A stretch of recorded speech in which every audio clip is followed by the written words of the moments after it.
Bonjour et bienvenue. Aujourd'hui, je vais vous parler de la lettre en forme professionnelle, aspect formel et technique de rédaction. Alors, venons maintenant à l'objectif général assigné à cette présentation. Effectivement, c'est de vous permettre des techniques et règles de la communication écrite, spécificités et caractéristiques du langage professionnel. À cet objectif général correspondent les objectifs spécifiques, à savoir définir les éléments qui constituent la présentation matérielle de la lettre en forme professionnelle, et puis apprendre à délivrer un message clair et précis et l'adapter à la cible, c'est-à-dire à l'interlocuteur, et aussi à l'objectif du message à transmettre.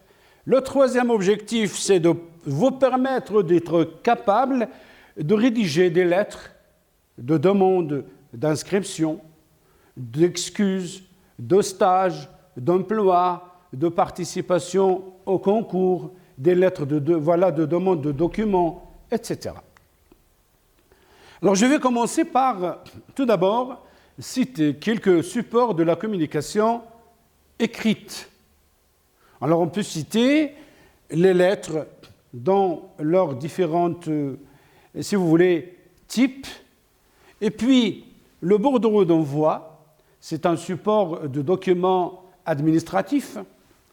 Le rapport, un rapport d'études, un rapport de stage, un rapport d'activité, le contenu, voilà le compte rendu d'une réunion, d'une assemblée générale, par exemple, l'annonce, l'avis, un appel à candidature, un appel à participation, le PV d'une commission.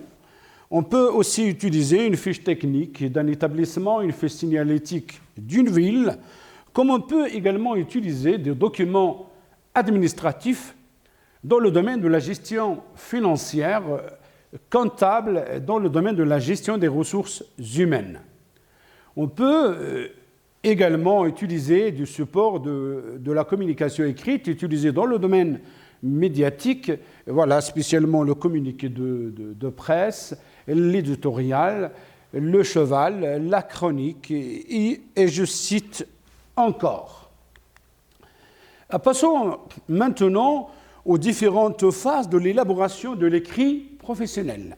Au début, normalement, il faut trouver les idées et déterminer l'objectif principal donc, du message à transmettre. Définir qui s'adresse à qui, de quoi, c'est-à-dire le message essentiel à transmettre.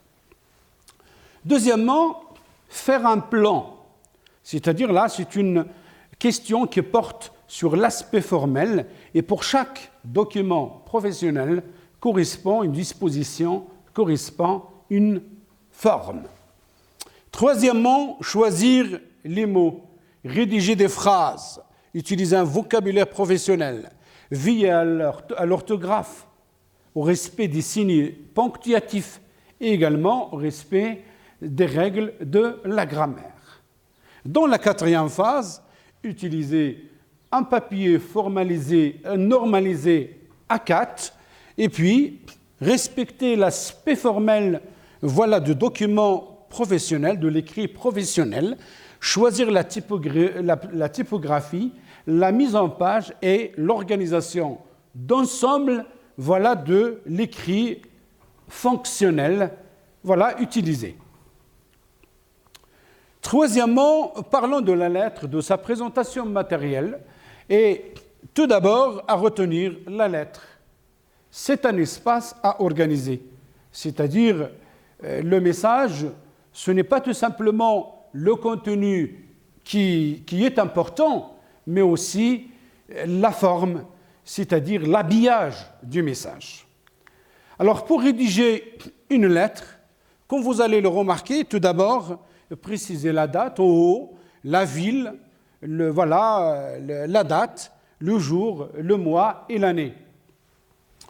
Précisons aussi le destinataire, donc son adresse, son téléphone et son mail éventuellement.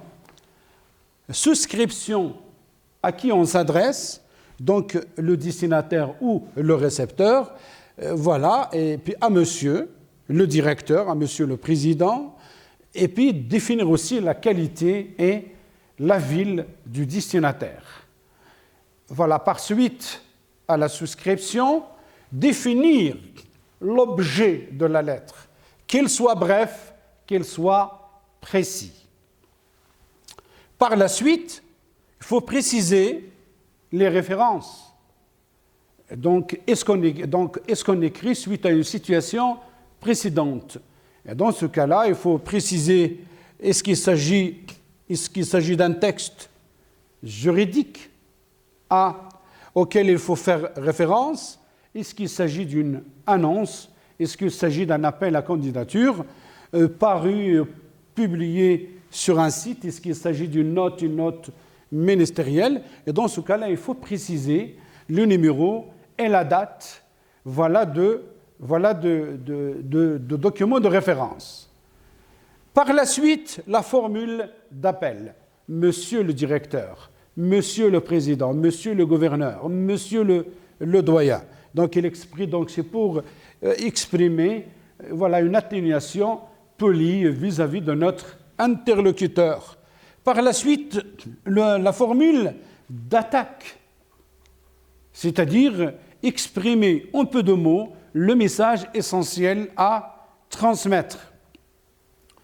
On peut également ajouter un autre paragraphe dans le corps de la lettre, soit pour parler de soi, soit pour parler de ses motivations, soit pour présenter des arguments. Ça dépend de la nature de la lettre et du message à transmettre. Pour clore la lettre, il faut donc exprimer des allocutions, des mots de politesse, dont la formule de politesse, on l'appelle aussi la prise de congé. Signé à la fin en précisant le nom, le prénom du signataire. Et si vous avez donc à présenter des pièces jointes, il faut le mentionner en bas, du côté gauche. Alors, s'il s'agit d'une correspondance dans le contexte professionnel d'une personne morale à une autre personne, soit morale, soit physique, alors dans ce cas-là, il faut préciser le logo, c'est-à-dire l'identité visuelle de l'établissement. Ici, préciser le destinateur et le destinataire. La même chose aussi, il faut préciser l'objet, préciser la référence. Il faut donc, en analysant la situation de communication écrite, il faut vérifier est-ce qu'on écrit directement à la personne morale, c'est-à-dire au statut juridique, directement ou indirectement. Alors, lorsqu'il s'agit d'une correspondance, d'une transmission indirecte, là, il faut préciser sous couvert de monsieur. Par exemple, s'adresser à monsieur le président de l'université Moulay Ismaïl sous couvert de monsieur le doyen de la faculté des sciences et techniques. On peut également préciser l'ampliation.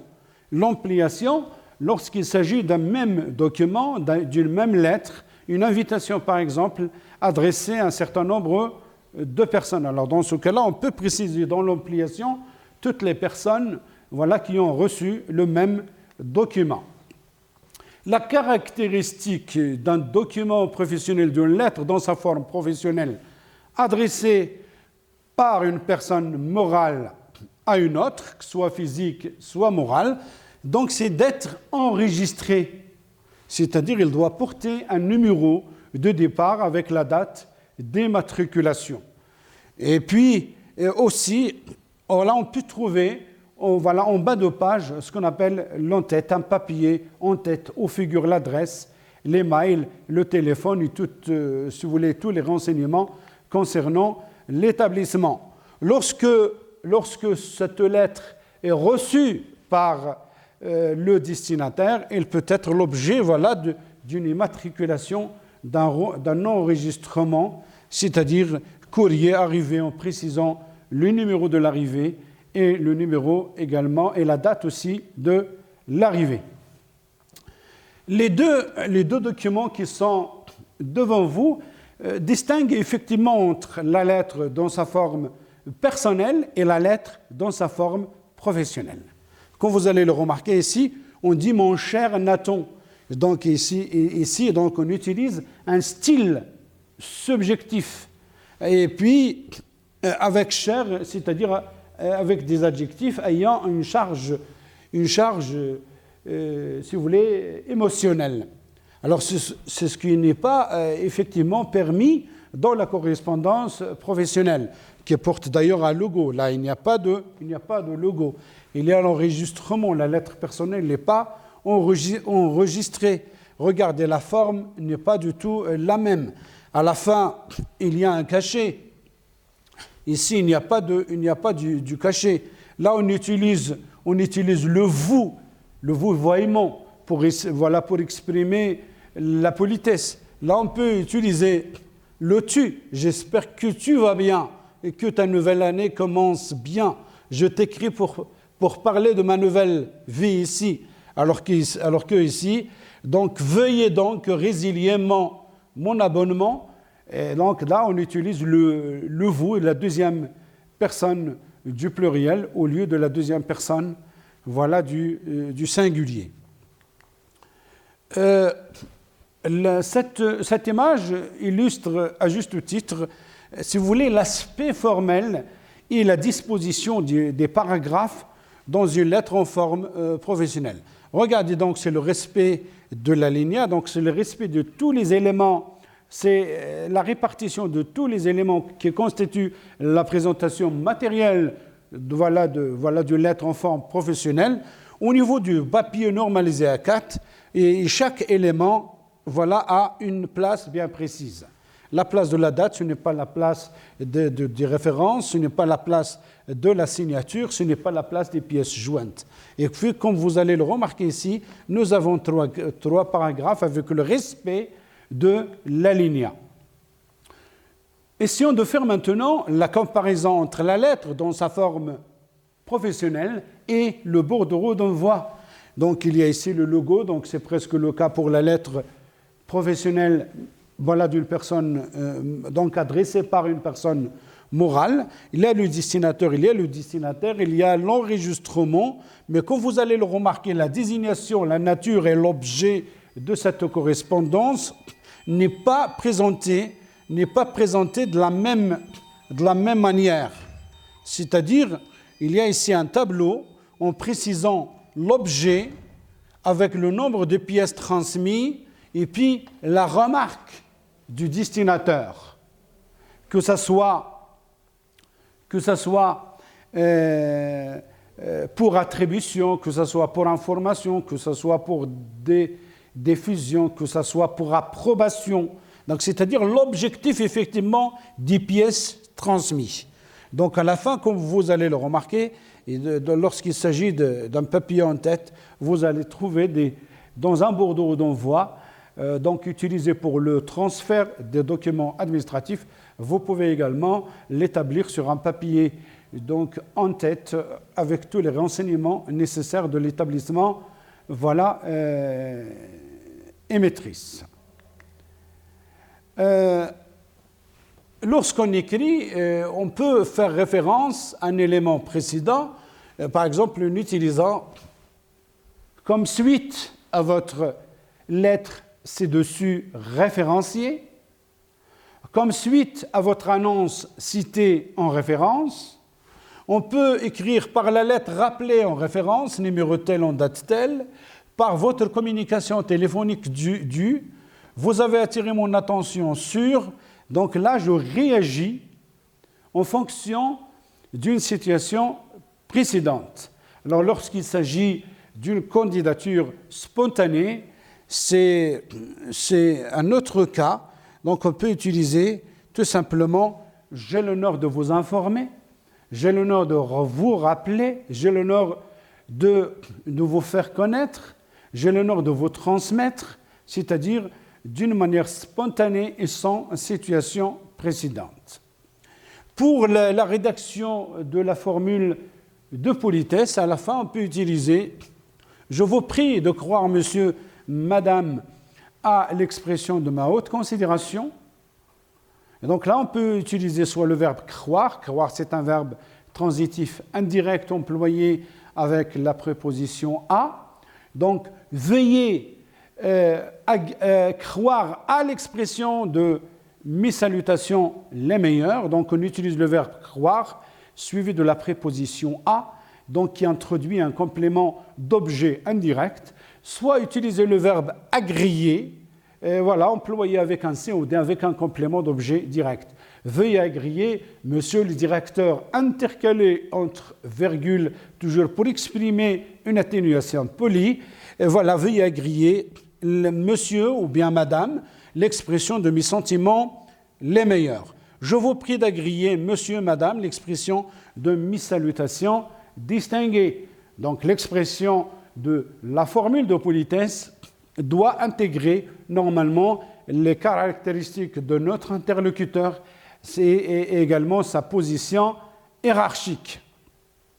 Voilà un exemple d'une lettre de demande de participation au concours. Donc, on précise le nom, le prénom.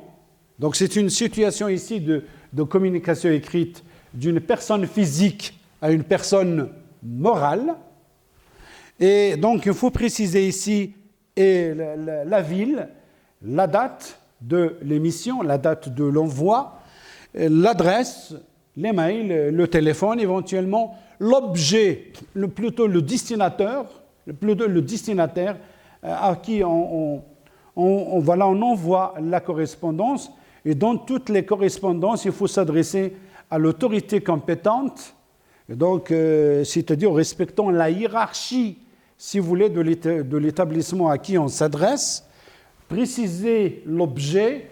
Lorsqu'il s'agit d'une référence à préciser, il faut préciser où est-ce que vous avez trouvé l'information, le site web, une note ministérielle, voilà, un appel à candidature, un appel à participation.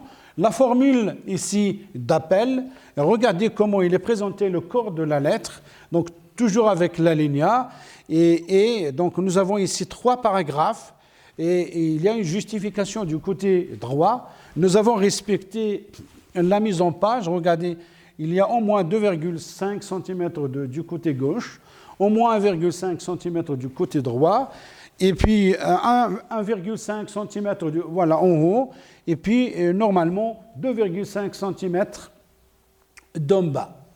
Alors ici, c'est une lettre de participation, une lettre de demande de participation au concours suite à une annonce parue sur un site web avec une date et un numéro bien précis. Alors qu'est-ce qu'on peut dire? Monsieur le directeur, comme suite à votre annonce citée en référence, ou bien ci-dessus référenciée, j'ai l'honneur de vous demander de bien vouloir m'inscrire sur la liste des candidats souhaitant participer au concours qui sera organisé pour le recrutement, par exemple, d'un technicien de laboratoire. Je porte à votre connaissance, monsieur le directeur, que je suis de nationalité marocaine, âgé célibataire, âgé 2 et titulaire d'un diplôme des études universitaires sciences et techniques, entre parenthèses DOST, à la faculté des sciences et techniques, en précisant la date de l'obtention de votre diplôme, donc qui date de 2019. Dans l'attente d'une suite favorable, dans l'attente d'une réponse favorable, veuillez, donc vous pouvez utiliser soit le verbe croire, soit le verbe agréer, veuillez agréer, monsieur le directeur, dans l'attente d'une réponse favorable, veuillez agréer, monsieur le directeur, l'expression de ma très haute considération. Signature, signataire. Donc, signature, c'est-à-dire je parle de la paraphe, chacun de nous signe de sa propre manière, c'est un fonctionnement, si vous voulez, cardiaque. Le prénom, donc, il faut désigner le prénom et le nom, c'est-à-dire la désignation du signataire. Du côté gauche, vous allez normalement mentionner le dossier de candidature et puis toutes les pièces voilà, que comporte votre dossier de candidature dans la rubrique ici, 6 juin. Alors rappelez-vous, lorsque nous avons parlé autrefois de la fonction esthétique de la communication, il faut donner l'importance à l'esthétique du message, que ce soit de point de vue disposition, de point de vue forme, de point de vue mise en page, de point de vue également les mots utilisés et de point de vue également cohérence du message.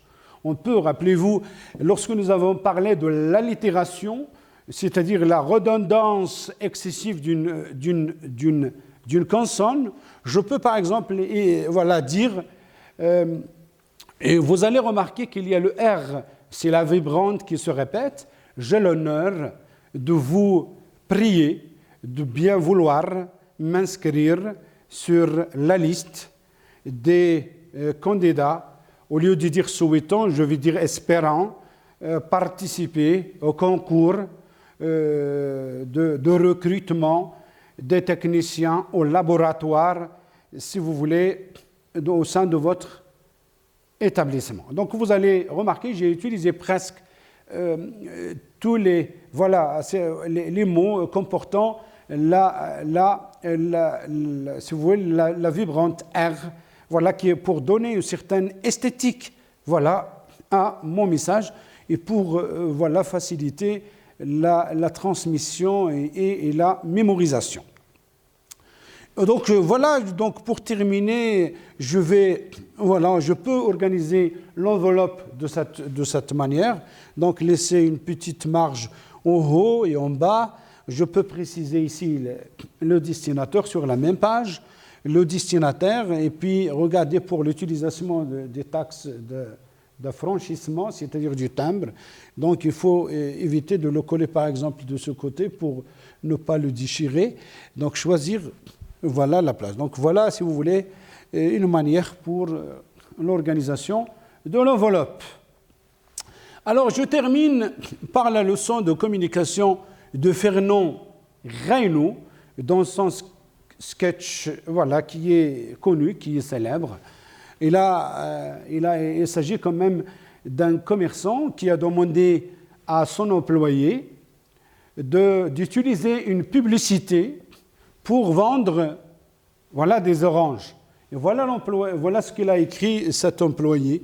Ici, on vend de belles oranges pas chères. Lorsque le patron est arrivé, il n'est pas du tout content du message utilisé par son employé. Alors il a dit, pourquoi ici? Puisqu'ici ce n'est pas ailleurs. Donc il faut supprimer. On vend. Pourquoi dire on vendre alors que vous n'allez pas les donner? Et donc il faut supprimer on vend. Et lorsque vous dites des belles, alors s'ils sont belles, ça se voit. Et donc, pas cher, c'est au client de la prendre. Et des oranges, apparemment ce sont des oranges, ils n'ont pas des bananes. Et finalement, ce n'est pas un message essentiel vraiment à garder. Il fallait tout simplement mentionner le prix, mentionner une réduction. C'est-à-dire à l'écrit, puisque notre interlocuteur n'a pas suffisamment du temps pour lire, alors que les responsables, faute du temps, procèdent par une lecture en diagonale pour aller exactement vers le message essentiel à transmettre. Donc il faut souligner juste l'essentiel. Voilà, comme ça je termine ma présentation d'aujourd'hui. Prochainement, je vais vous parler de la communication écrite, mais cette fois pour parler de comment rédiger une lettre de motivation. Alors, si vous avez vraiment apprécié cette présentation, essayez de l'exprimer par un pouce, vous avez une chaîne YouTube à laquelle vous pouvez vous abonner. LCE, FSTE. Merci beaucoup. Restez chez vous.